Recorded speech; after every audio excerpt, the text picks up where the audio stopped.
The bell at the side door rang twice, then a third time, impatient, and Orwen counted the seconds before she answered, because counting was the only thing that kept her hands from shaking. 1, 2, 3. She set the inkpot back on the blotter with a small, deliberate click. 4. She closed the ledger.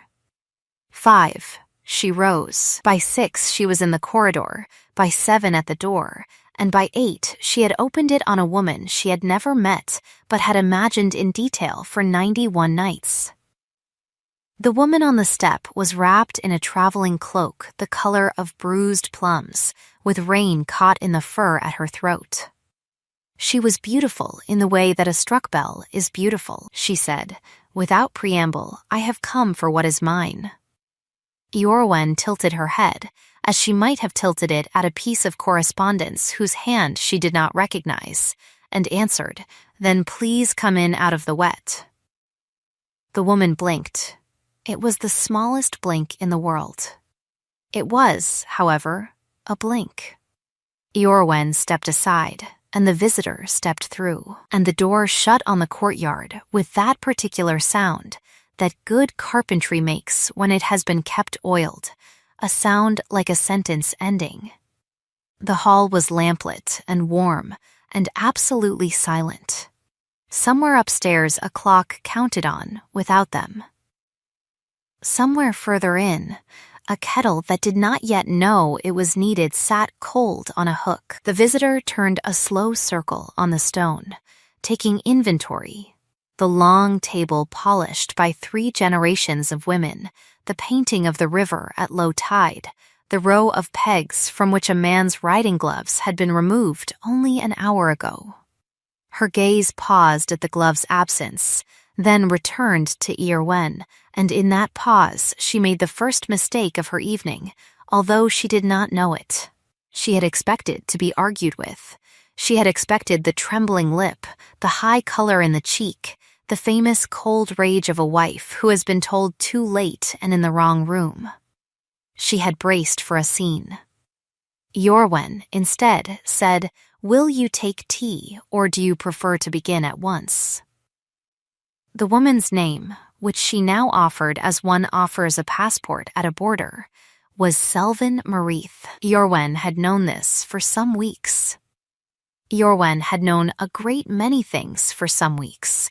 She inclined her head as if hearing the name for the first time, and she said, "Selvin, then, come through." She did not say, "My lady." She did not say, "Madam." She did not say it with weight, either, the way some women press a name like a thumb against a bruise. She said it the way one says the name of a horse one has been told is difficult. Selvin followed her into the small east parlor because there was nothing else to do, and because already, in 11 seconds at the door, she had lost the shape of the conversation she had rehearsed. She had rehearsed it on the road from the coast. She had rehearsed it through 2 changes of carriage and a wet inn. She had rehearsed it, in particular, in the long, dull stretch between the abbey and the bridge, where the country flattens and there is no scenery to interrupt the building of a grievance. She had assembled, over those hours, a speech of precise cruelty, the kind that begins, "He does not love you," and ends with a list of dates. She had been looking forward to delivering it. The trouble was that there was no one yet to deliver it to. Iorwen had not, somehow, taken her place at the other end of the rehearsal. Iorwen had instead opened the door.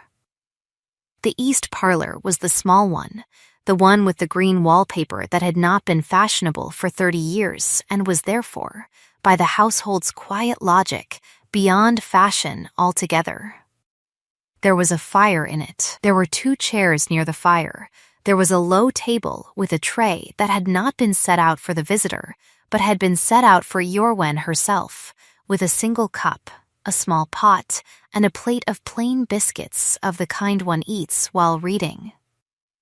Iorwen did not ring for another cup. She lifted her own from the tray, set it on the mantel out of the way, and gestured Selvin to a chair. Selvin did not sit. She remained standing in the center of the rug, in her bruised plum cloak with rain still beating at the collar, and she said, "You know why I am here." Orwen folded her hands in front of her. "I expect I do," she said. "I expect you have come a long way to say it. Would you like to say it sitting down, or do you require to be on your feet?" Selvin sat. She had not meant to. She sat the way people sit when the room itself has decided for them.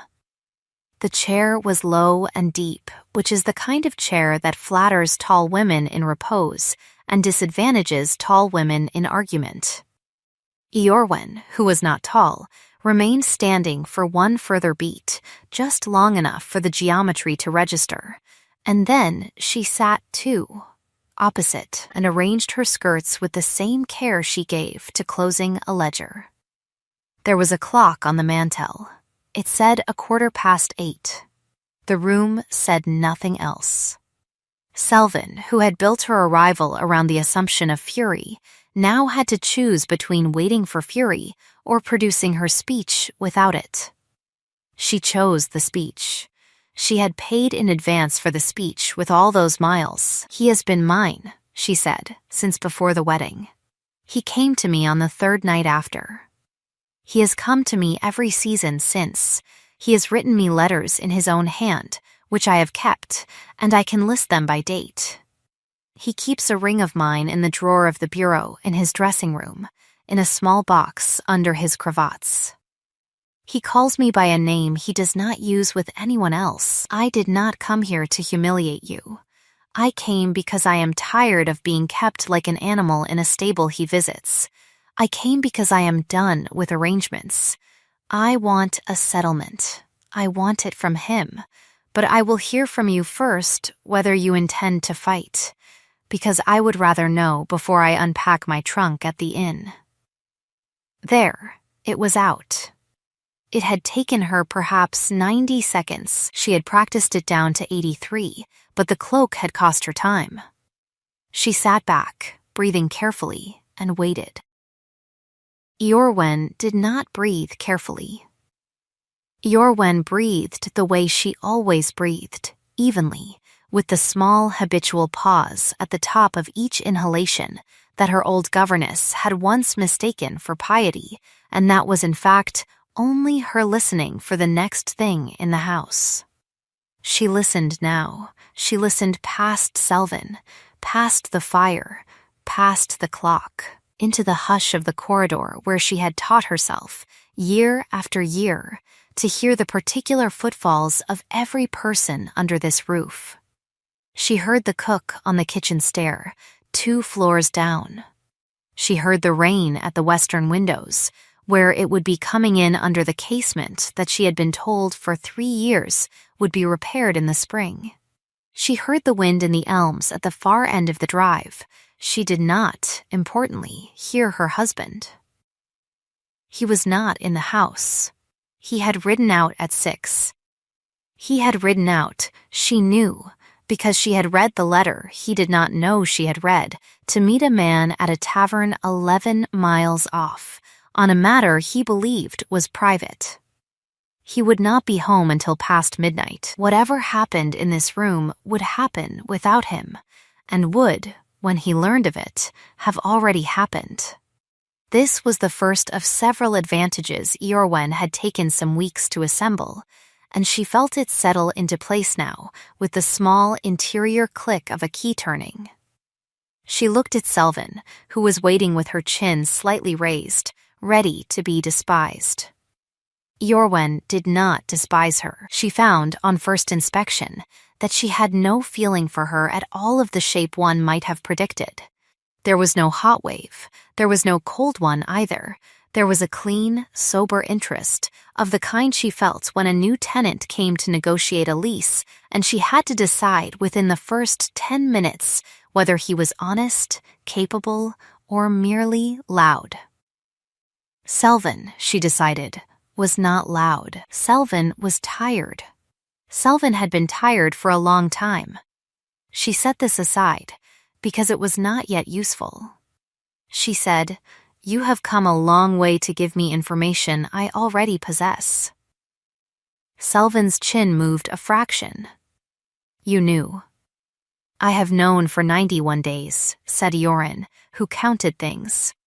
The first letter was in March. The ring was bought in Aldermere on the 17th of April.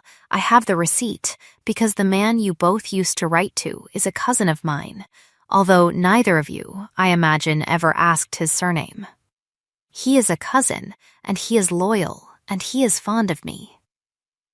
I have the dates.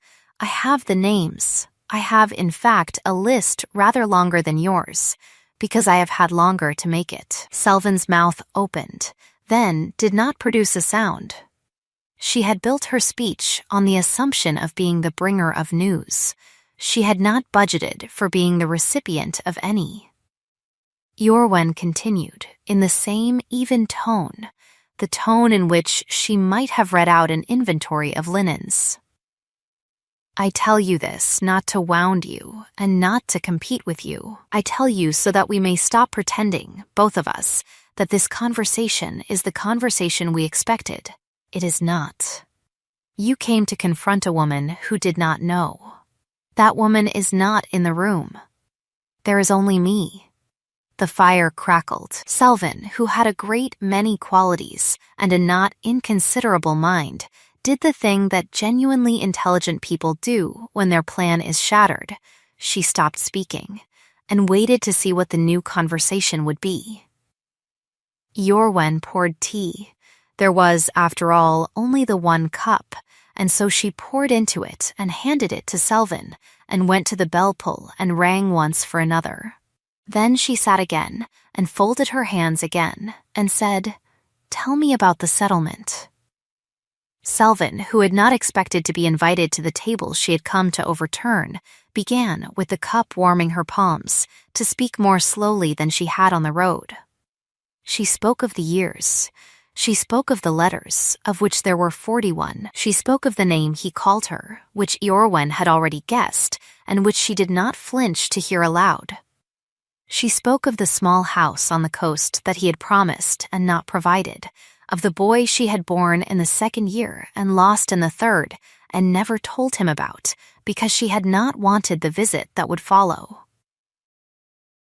She spoke of the way one becomes accustomed to a hidden life, until the hiddenness itself becomes a wall against which one's actual life thins to paper.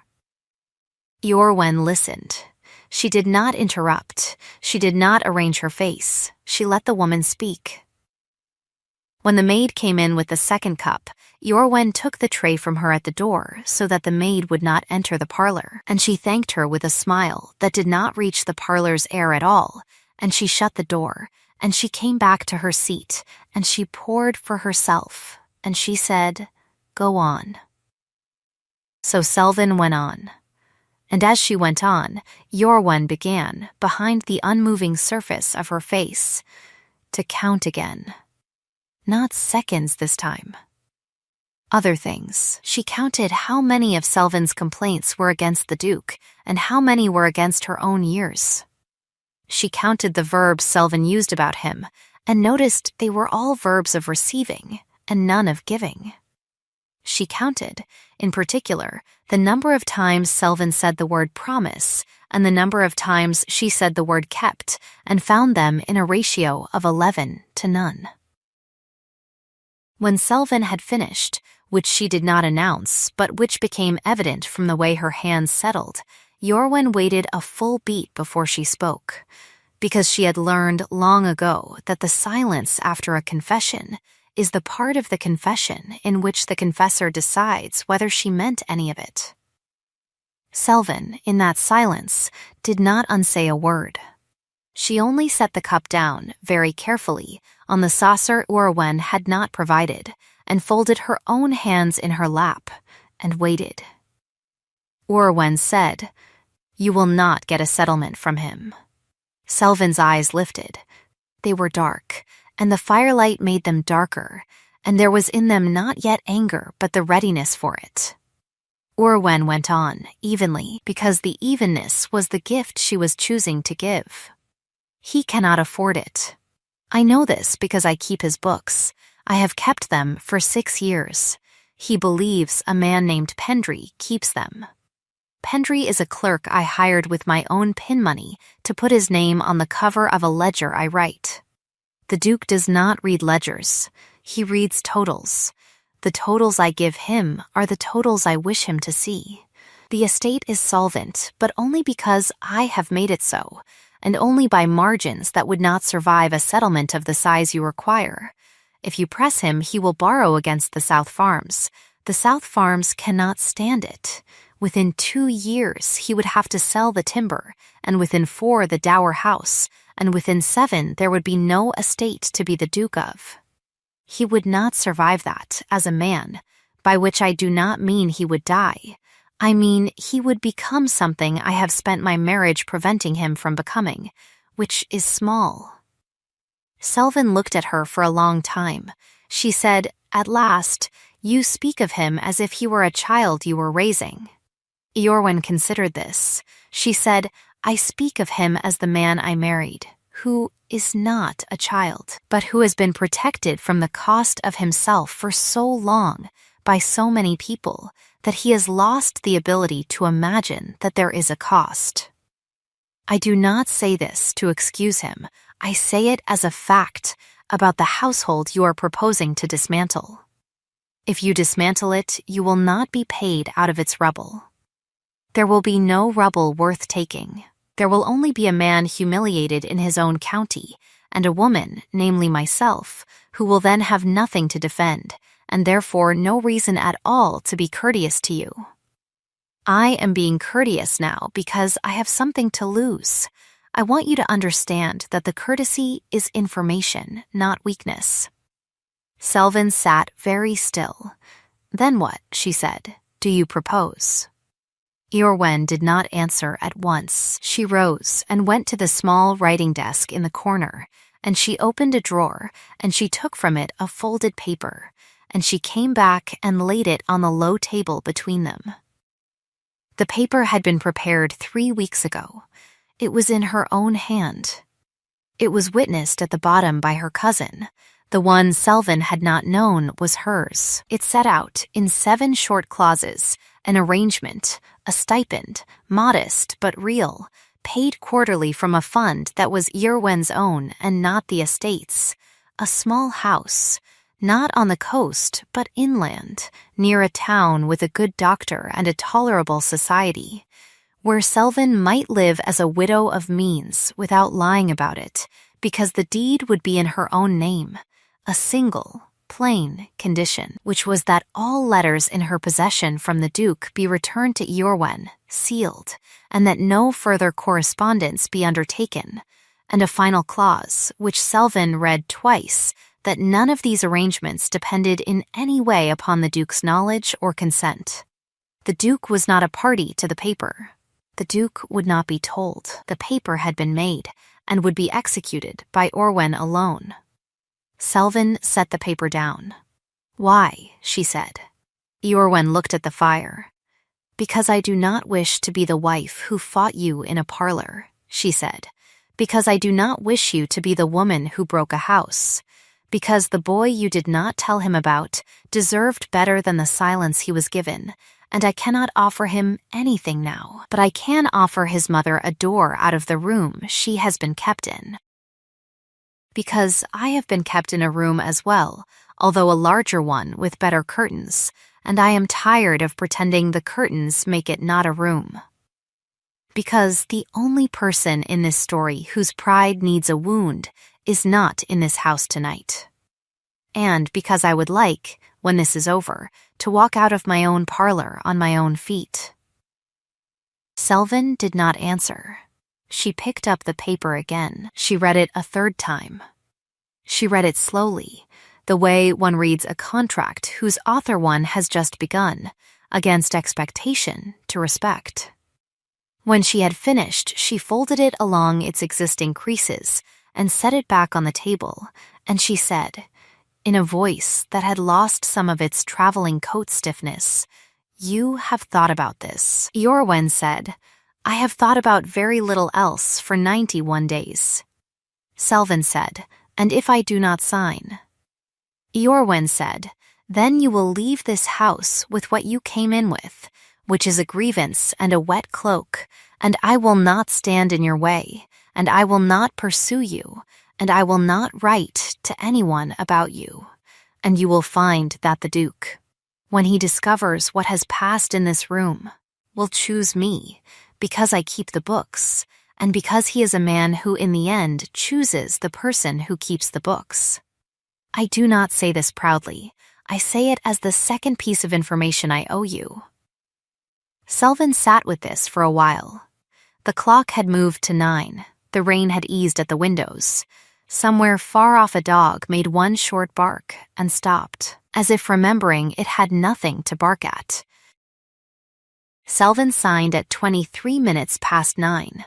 She used the pen Eorwen offered her, which was a steel-nibbed one with a slight bend at the tip that Eorwen had been meaning to replace, and had not, because the bend made her own hand neater. The ink dried in the time it took Selvin to draw breath. Eorwen blotted the signature herself, with a square of clean paper from the desk, and she did not seal the document yet, because the seals belonged to the strongbox upstairs, and she would not leave Selvin alone in the parlor with the fire while she fetched them. She folded the paper instead, and she put it inside her bodice against the place where her ribs met, because there was no pocket on her gown deep enough, and because she trusted her own person more than any drawer in the house. She rang the bell then for a second time, and when the maid came, she asked for a hot supper to be sent up to the small parlor for one guest, and a room prepared in the east wing for the night, with a fire in it, and dry slippers, and a brush for the cloak.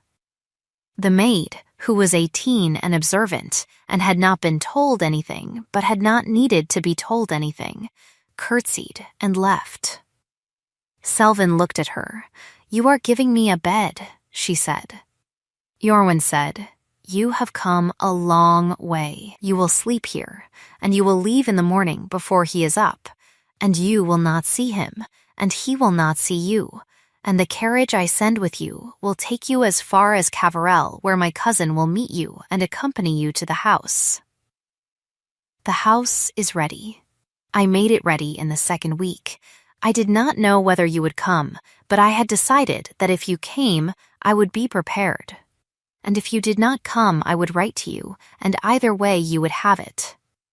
Selvin shook her head once, slowly. "You bought a house," she said, "on the chance that I would arrive." Eorwen said, "I bought a house because there was a woman somewhere being kept like an animal in a stable." The house was the answer to a question I was going to ask, whether or not you ever rang my bell. The bell itself was incidental. They sat with that for a moment. Then Selvin, surprising them both, said, "May I ask you a question?" Eorwen inclined her head. Selvin said, "Did you ever love him?" Eorwen looked at the fire. She did not answer quickly. She did not answer slowly. Either. She answered at the speed of someone who has thought about the question often enough that the speed itself is no longer relevant. "I loved," she said, "the idea that he might become the man my father said he was.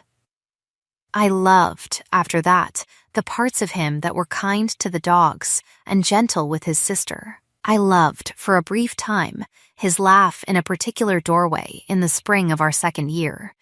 I have not," she said, "loved him for some while, and I do not say so with bitterness. I say it as one says the date." Then she looked back at Selvin, and she said, "And you?" Selvin did not look at the fire. She looked at her own hands.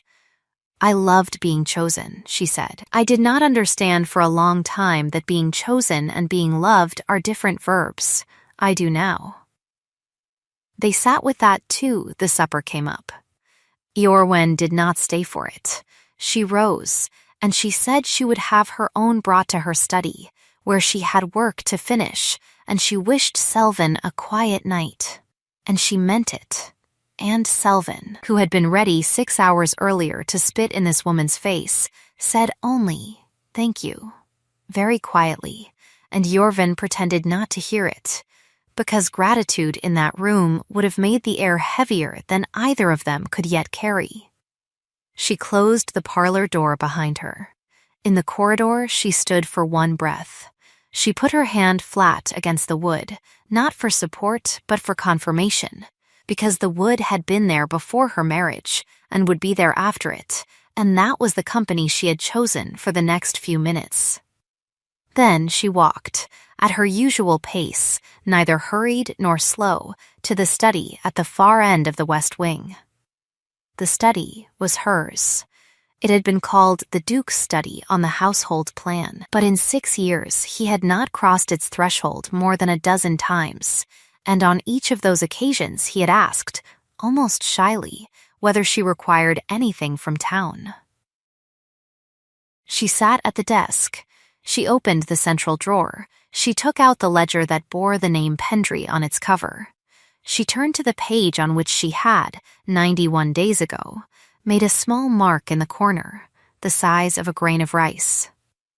She entered, against today's date, in her neat impersonal hand, a single line, stipend account opened, Marith S. Quarterly, first payment, Michaelmas. She did not write the amount. The amount was on the paper folded against her ribs.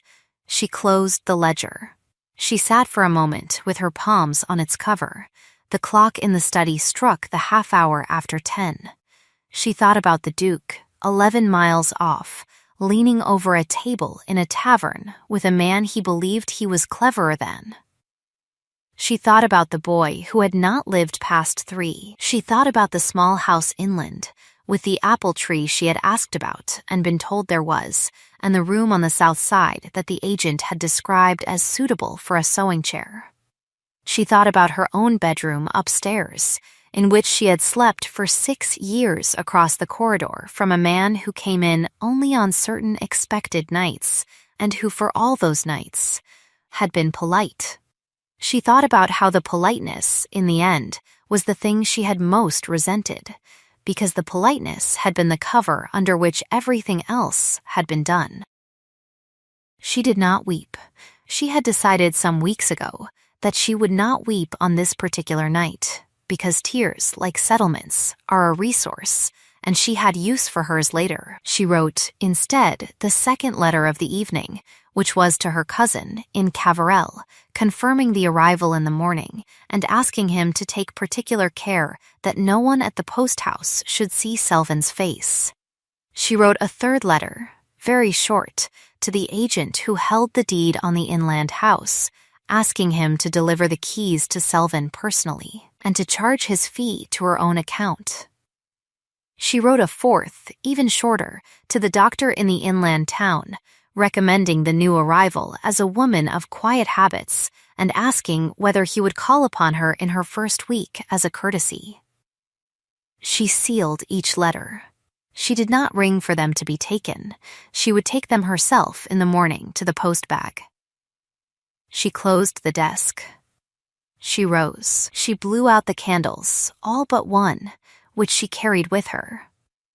She walked through the dim corridor past the parlor where Selvin, she knew, would by now have eaten a little of the supper and would be lying in front of the fire in the borrowed slippers, neither asleep nor weeping. She did not stop. She climbed the stairs. She passed the Duke's dressing room, where the bureau stood, and where, in the second drawer, under his cravats, a small box held a ring that had been bought in Aldermere on the 17th of April. She did not open the drawer. She would, in the morning, ask his valet, with whom she had a long understanding, to return the box to her. The box would not be in the bureau when the Duke next opened it. The drawer would be empty in that particular corner. He would notice. He would not, for some time, ask. When he asked, she would be ready. She entered her own room. She closed the door. She set the candle on the table by the bed. She undressed without help, because her maid had been told not to wait up, and she had told her maid that with the same level voice in which she told her everything, and her maid had asked no questions. She unlaced her stays. She took the folded paper from inside her bodice. She placed it under her pillow, not for safekeeping, but because she wanted, for one night, to sleep with it there. She blew out the candle. She lay back. Outside, the rain had stopped entirely. There was a moon somewhere, beyond the elms. The house was very quiet. She listened, as was her habit, for the sounds of it, the timber settling, the kitchen banking down, the distant cough of a horse in the stable, the wind, which had also eased. She heard, far off, the sound of hooves on the drive, returning. She counted them, 2 horses, walking. He had ridden out on the bay and taken his groom on the chestnut, which meant he was returning in his usual order, and was not therefore drunk, because he rode the bay home only when sober. He was a man of small, reliable patterns. She had learned them as another woman might learn a language. The hooves came up the drive. They stopped. There was the sound of the side door, which he used at night to avoid the main hall.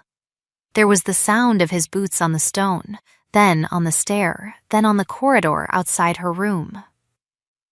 They paused, as they always paused, 3 steps before her door, because he had been taught as a boy that a gentleman does not enter without being invited and had never, in all their marriage, asked the next question. He stood there for a count of 4. She did not move. She was not asleep, but her breathing was the breathing of sleep, because she had practiced it as one practices a phrase in a foreign tongue. He went on. His door opened. His door closed. The house settled again. She lay in the dark, and she thought, with a clarity she had not expected, and did not refuse, that the destruction of a man's pride is not done by argument. It is done by removing, one by one, the things he believed were his, because he had never had to ask whether they were. The mistress he believed was his. The books he believed were his. The wife he believed was his. The narrative he believed was his. She had taken the first this evening. She had been taking the second for 6 years. She had taken the third, in some quiet part of herself, a long time ago. The 4th would take the rest of his life, and he would never quite see her doing it, because he had never learned to see her at all. She slept. She did not dream of him. In the morning the carriage left at 20 minutes past 5, before the kitchen was fully up, before the Duke had stirred, before the light had come over the elms. Selvin was in it, in a dry cloak that was not the bruised plum one, which Irwen had quietly sent to the laundry to be cleaned and forwarded. Selvin was not weeping. She had eaten a small breakfast in the parlor by herself, and she had not spoken to any servant who could later be asked what she looked like, and she had, before she left, set on the low table the bundle of 41 letters, tied with a piece of common string she had bought in a stationer's 3 years ago for a different purpose. Iorwen took the bundle. She did not open it. She walked with Selvin to the side door, the same door at which they had met 13 hours earlier, and she opened it on a courtyard where the cobbles were drying and a robin was making the small noise robins make when they have decided to be heard. Iorwen said, "You will write to my cousin if anything is required." Selvin said, "I will write to you, if I may, once a year, at my Kelmis. To say only that I am well." Iorwen considered. She said, "Yes, I would like that." Selvin nodded. She did not offer her hand, because she had understood, in the night, that Iorwen would not refuse it, and that the refusal would not be the point, and the offering would not be the point either, and that they had passed the place where hands were the right measure. She stepped into the carriage. The door closed. The driver, who was Iorwen's own, and who had been told nothing except that he was to drive carefully, clicked his tongue. The horses moved off. Iorwen stood in the courtyard until the carriage had crossed the second cattle grid, which was the place from which it could no longer be seen from the house. Then, she went back inside. She burned the letters in the kitchen range, one by one, not reading them. She watched each one curl. She counted them as they went. 41. The cook, who had been with the family for 22 years and whose discretion was the discretion of stone, set a cup of strong tea at Oren's elbow without comment and went on with the bread. Orwen drank the tea. She went up to her room. She changed her gown for the gray one she wore on days she intended to be visible to her husband, because the gray one made her look, he had once said in a rare, unguarded moment, like a woman who could not be argued with, and she had decided, on hearing it, that she would be photographed in it on the day of her funeral. She went down to breakfast. The Duke was at the table. He was eating eggs. He looked up.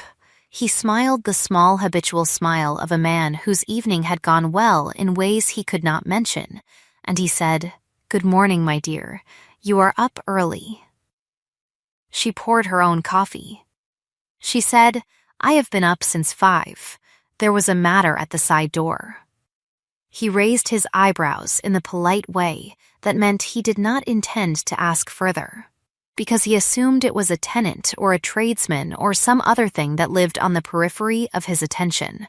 She did not elaborate. She buttered her toast. She let the silence hold. He did not fill it. She watched him eat. She thought, as one notices a cloud, that he was a handsome man, and that his pride was sitting on his shoulders this morning like a cat that did not know its house had been sold. He would learn over the course of the year that several drawers were emptier than they had been.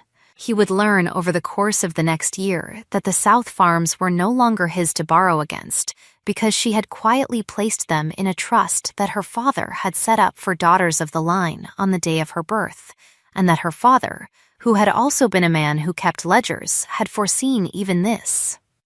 He would learn over the course of the year after that no letter from a certain hand would come, and that the man at the tavern 11 miles off would no longer meet him, because that man had been quietly bought out by a third party who did not give his name, and that the third party was, in fact, her cousin. He would learn slowly.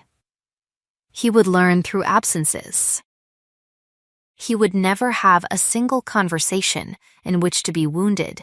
He would have 1,000 small mornings in which to discover that the world had been arranged around him by a woman he had not bothered to know, and that the arrangement had now been altered, and that he had not been consulted because, in the end, he was not necessary to the arrangement at all. He would not divorce her. He would not dare. He would never raise his voice to her. He would never, in fact, raise his voice in her presence again, although neither of them would name the morning on which that habit ended, because neither of them would notice it. He would over time come to defer to her in small things, and then in larger ones. He would become a quieter man. He would become, in his 50s, a man people described as having grown into himself, by which they would mean that he had stopped expecting the world to be what he had been told it was.